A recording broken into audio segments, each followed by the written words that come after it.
Hello everyone, आप सभी का स्वागत है हमारे यूट्यूब चैनल पर। आज का हमारा टॉपिक है शिफ्ट और चेंज इन डिमांड कर्व। आज हम ये स्टडी करेंगे कि ऐसे कौन कौन से फैक्टर्स हैं जिनके कारण हमारी जो डिमांड की जा रही है किसी भी कमोडिटी की उसमें चेंज होता है। इसका मतलब है कि जो हमारा डिमांड कर्व है वो या तो राइट वर्ड शिफ्ट होता है या लेफ्ट वर्ड। आज हम उन्हीं पॉइंट्स के बारे में स्टडी करेंगे और उन्हीं रीजंस को जानेंगे जिससे कि हमारा डिमांड कर्व है वह शिफ्ट करता है। चलिए स्टार्ट करते हैं। When the quantity purchased of a commodity either falls or rises due to change in factors other than on price of that commodity, then it is termed as change in demand। देखिए यहाँ पर बताया गया है कि change in demand. Change in demand का मतलब होता है कि कमोडिटी के अपने खुद के प्राइसेस को कांस्टेंट रखते हुए अगर उसी कमोडिटी की डिमांड को अफेक्ट करने वाले अदर फैक्टर्स के इफेक्ट को अगर कंसिडर करते हैं, तब अगर हमारी डिमांड में जो भी कुछ इंक्रीज या फिर डिक्रीज होता है उसको यहाँ पर कंसिडर किया जाता है। यहाँ पर कमोडिटी के अपने खुद के प्राइसेस को कांस्टेंट रखा जाता है, उनमें किसी भी प्रकार का कोई भी बदलाव नहीं किया जाता है। अगर हम कमोडिटीज़ के प्राइसेस को कांस्टेंट रखते हैं तब बाकी बहुत से फैक्टर्स होते हैं जो हमारी किसी भी कमोडिटी की डिमांड है उसको अफेक्ट करते हैं, जिन्हें आज हम वन बाय वन स्टडी करेंगे। हमारा जो डिमांड कर्व होता है वो दो प्रकार से शिफ्ट करता है। उसके दो टाइप्स होते हैं जैसे कि बताया गया है, इंक्रीज इन डिमांड कर्व और डिक्रीज इन डिमांड कर्व। जैसा कि हमने यहाँ पर शो किया गया है, इंक्रीज इन डिमांड कर्व में हमारा जो डिमांड कर्व होता है वो राइट साइड को मूव करता है, यानी कि हमारा जो डिमांड कर्व है वह अपनी जगह से राइट साइड को शिफ्ट हो जाता है। यह डायग्राम हमें इंक्रीज इन डिमांड को शो करता है और उसी के अपोजिट साइड अगर हमारा डिमांड कर्व पीछे की साइड लेफ्ट साइड में मूव करता है, वह अपनी जगह से पीछे की तरफ अगर शिफ्ट हो जाता है तो इसे हम डिक्रीज इन डिमांड कहते हैं। चलिए अब हम इन्हीं दोनों टाइप्स को वन बाय वन स्टडी करते हैं। सबसे पहला आता है इंक्रीज इन डिमांड। चलिए इसको स्टडी करते हैं। Increase in demand is termed as a situation where a consumer buy large quantity of a commodity at the same price। देखिए यहाँ पर वही बात बताई गई है कि अगर कोई कंज्यूमर किसी भी कमोडिटी के सेम प्राइस पर अगर ज़्यादा डिमांड करता है, उसके रीजंस क्या हैं? Because of change in factors other than on price of that commodity.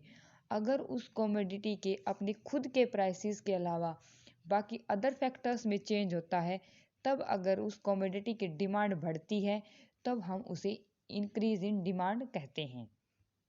यहाँ पर मेन पॉइंट यही ध्यान रखने का है कि यहाँ पर कमोडिटी के अपने खुद के प्राइसेस में किसी भी प्रकार का कोई भी परिवर्तन नहीं किया जाता है।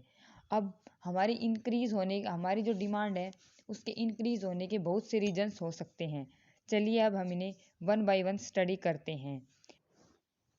हमारा पहला पॉइंट है increase in income of consumer.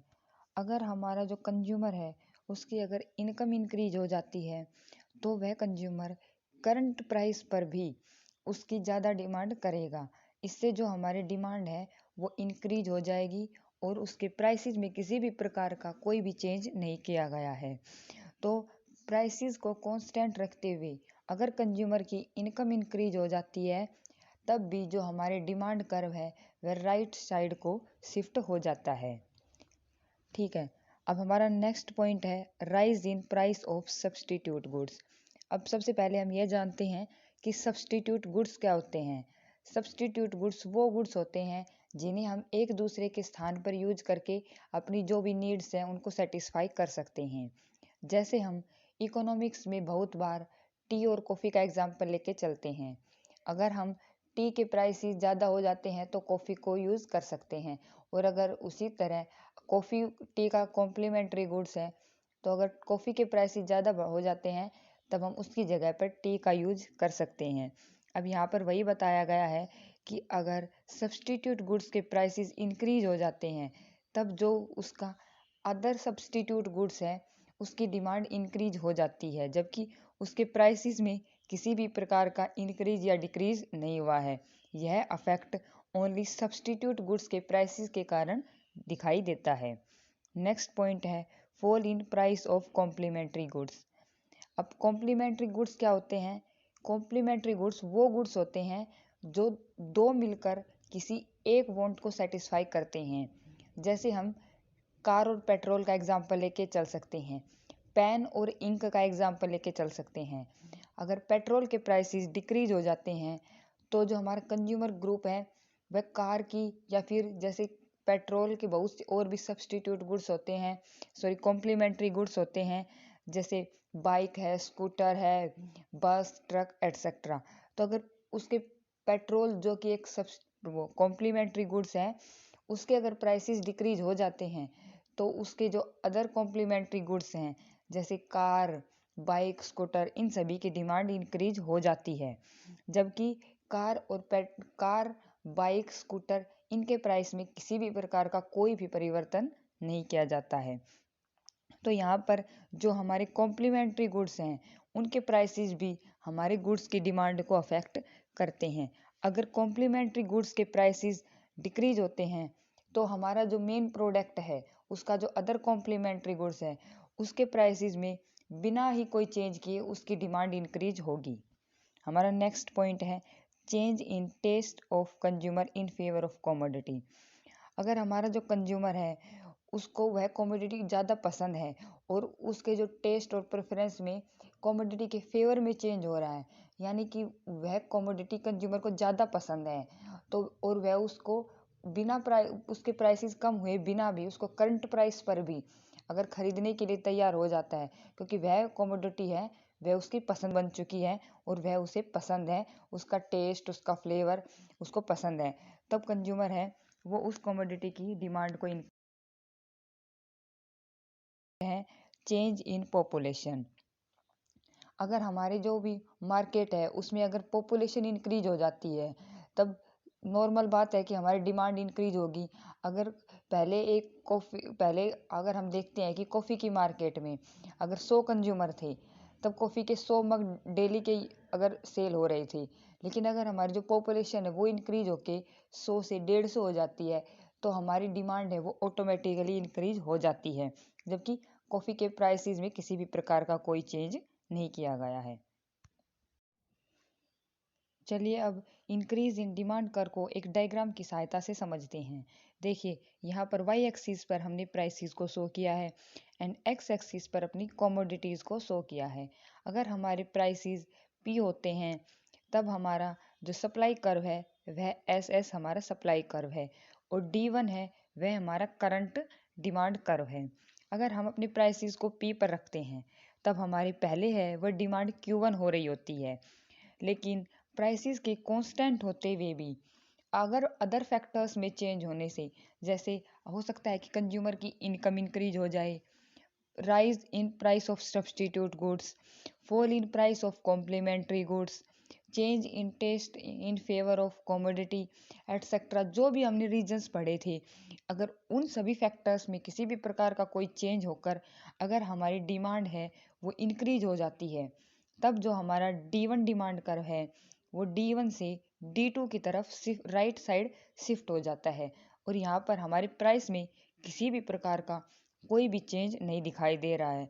तो यहाँ पर हमें शो होता है कि इंक्रीज इन डिमांड में हमारा जो डिमांड कर्व है वह राइट साइड को शिफ्ट करता है और हमारे प्राइसेस में किसी भी प्रकार का कोई भी परिवर्तन दिखाई नहीं देता है।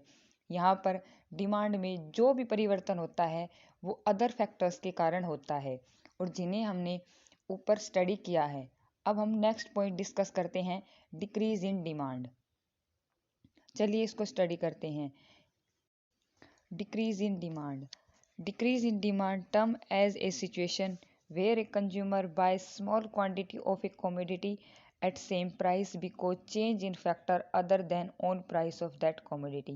देखिए यहाँ पर भी बताया गया है कि डिक्रीज इन डिमांड एक वह सिचुएशन होती है जिसमें जो हमारा कंज्यूमर है वह एक स्मॉल क्वांटिटीज़ को परचेज करता है किसी भी कमोडिटी की, जबकि उसके प्राइसेस हैं वो सेम रहते हैं। प्राइस में किसी भी प्रकार का कोई भी चेंज दिखाई नहीं देता है। हमारी जो डिमांड है वो डिक्रीज होने के बाकी अदर फैक्टर्स रीज़न होते हैं, जिन्हें हम नीचे वन बाय वन स्टडी करेंगे।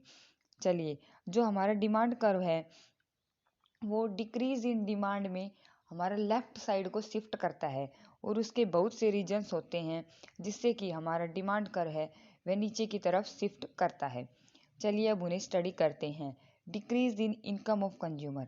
अगर हमारा जो कंज्यूमर है उसकी इनकम डिक्रीज हो जाती है तो उसकी जो परचेजिंग पावर है वह कम हो जाएगी, उसके पास टोटल जो पैसा खर्च करने के लिए है वह कम रहेगा। तब कंज्यूमर करंट प्राइस पर भी अपनी जो डिमांड है उसको कम कर लेगा। नेक्स्ट है fall in price of substitute goods.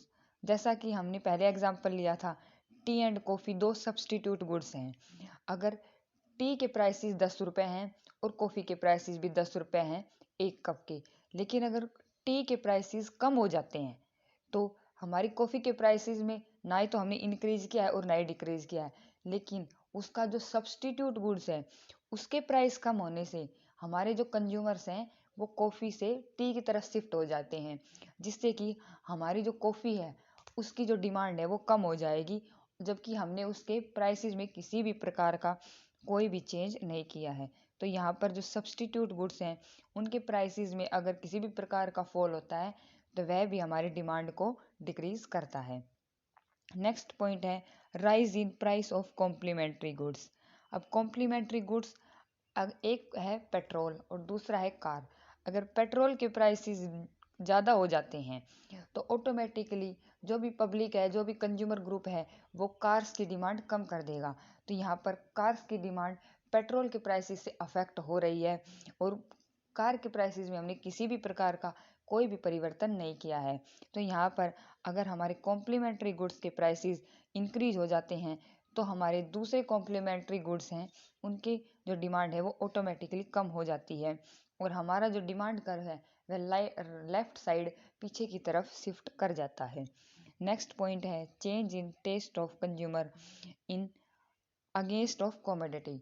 अगर जो कंज्यूमर है उसको हमारी कॉमोडिटी में कोई भी दिलचस्पी नहीं है, या फिर हमारे जो कंज्यूमर हैं उनको उसका टेस्ट प्रेफरेंस वगैरह उनको बिल्कुल भी पसंद नहीं है कॉमोडिटी, तो वह सेम प्राइस पर भी, चाहे अगर एक कॉफ़ी है वो 10 रुपये एक कप का मिल रहा है, लेकिन कंज्यूमर को कॉफ़ी में कुछ मतलब मज़े नहीं आ रहे हैं या फिर उसको उसका टेस्ट पसंद नहीं है, तो चाहे वो 10 रुपये में मिल रही हो, और अगर हमारी जो दूसरी कोई भी कॉमोडिटी वो अगर 12 में भी मिल रही है, तो अगर उसकी पसंद की चीज़ें ना होने पर भी कंज्यूमर उस चीज़ को छोड़कर दूसरी पर स्विच कर जाता है, जिससे कि हमारी जो कमोडिटी है उसकी डिमांड डिक्रीज हो जाती है। नेक्स्ट पॉइंट है डिक्रीज इन पॉपुलेशन। अगर हमारा जो कंज्यूमर ग्रुप है वह ही कम हो जाता है, पॉपुलेशन डिक्रीज हो जाती है, तो डिमांड है वो ऑटोमेटिकली कम हो जाती है। तो ये कुछ रीजंस हैं जिनसे कि हमारा जो डिमांड कर्व है वो नीचे की तरफ लेफ्ट साइड में शिफ्ट कर जाता है। अब यहाँ पर हमने एक डायग्राम से दिखाया गया है कि अगर प्राइसेस हमने वाई एक्सिस पर प्राइसेस को लिया है, एक्स एक्सिस पर क्वांटिटीज़ को लिया है, और अगर हमारे प्राइसेस P1 हैं तब हमारा डिमांड कर्व D1 है। लेकिन अगर हमारे प्राइसेस में किसी प्रकार का भी कोई चेंज नहीं होता है, लेकिन बाकी जो अदर रीजन्स अभी हमने स्टडी किए हैं उनके अफेक्ट से हमारा जो डिमांड कर्व है वो नीचे की तरफ लेफ्ट साइड शिफ्ट कर जाता है, यानी कि प्राइसेस सेम हैं लेकिन क्वांटिटीज़ में कमी हो रही है, तो यह हमारे डिमांड कर्व को पीछे की तरफ शिफ्ट करता है और हमारी डिमांड है वो डिक्रीज हो जाती है। चलिए अब हम अपने नेक्स्ट पॉइंट को डिस्कस करते हैं, movement in demand curve and shift in demand curve. इसमें हम डिफरेंस को देखते हैं। हम सबसे पहला डिफरेंस है change in the quantities decrease of the commodity resulting from the change in its own price. जो मूवमेंट इन डिमांड कर्व होता है, जो कि हमने अपनी लास्ट वीडियो में पढ़ा था, वहाँ पर हमने स्टडी किया था कि जो चेंज इन क्वांटिटी डिमांडेड होता है वह किसी भी कमोडिटी की अपनी खुद के प्राइसेस में चेंज होने के कारण होता है, लेकिन जो शिफ्ट इन डिमांड कर्व है वह किसी भी कमोडिटी के अपनी खुद के प्राइसेस को कांस्टेंट रखते हुए बाकी अदर फैक्टर्स में चेंज होने के कारण होता है। Two types, movement of demand करके दो टाइप होते हैं। फर्स्ट होता है एक्सपेंशन और सेकंड इज कॉन्ट्रैक्शन। जो हमारा एक्सपेंशन होता है उसमें तो हम अपने डिमांड कर्व पे नीचे की तरफ मूव करते हैं, यानी कि हमारी जो डिमांड है वो इंक्रीज हो रही है। और जो कॉन्ट्रैक्शन है उसमें हम अपने डिमांड कर्व पर ऊपर की तरफ मूव करते हैं। अब चलिए शिफ्ट इन डिमांड करके टाइप्स को स्टडी करते हैं। यहाँ पर हमने अभी स्टडी किया है कि शिफ्ट इन डिमांड कर दो टाइप के होते हैं। एक होता है इंक्रीज और दूसरा होता है डिक्रीज।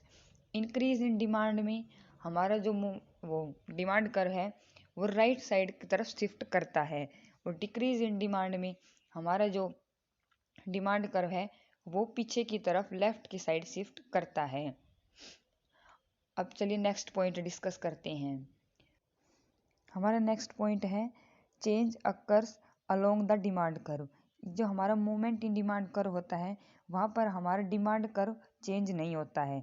यहाँ पर हम एक ही डिमांड कर्व पर ऊपर की तरफ या फिर नीचे की तरफ मूव करते रहते हैं। यहाँ पर एक ही डिमांड कर्व पर मूवमेंट होता है। लेकिन जो हमारा शिफ्ट इन डिमांड कर्व होता है वहाँ पर जो हमारा डिमांड कर्व है उसकी पोजीशन है वो चेंज हो जाती है। अगर इंक्रीज इन डिमांड हो रहा होता है तो हमारा जो डिमांड कर्व है वह राइट साइड को शिफ्ट हो जाता है, और अगर डिक्रीज इन डिमांड हो रहा होता है तो हमारा जो डिमांड कर्व है वो पीछे की तरफ शिफ्ट कर जाता है। नेक्स्ट पॉइंट है change in quantity demanded. Movement in demand curve में जो हमारा रीजन है वह है चेंज इन क्वांटिटी डिमांडेड। यहाँ पर क्वांटिटी डिमांडेड में चेंज होता है, और शिफ्ट इन डिमांड कर्व में चेंज इन डिमांड, यहाँ पर हमारी डिमांड में चेंज होता है। तो यहाँ पर हमारा ये टॉपिक कंप्लीट होता है movement along the demand curve and shift in demand curve.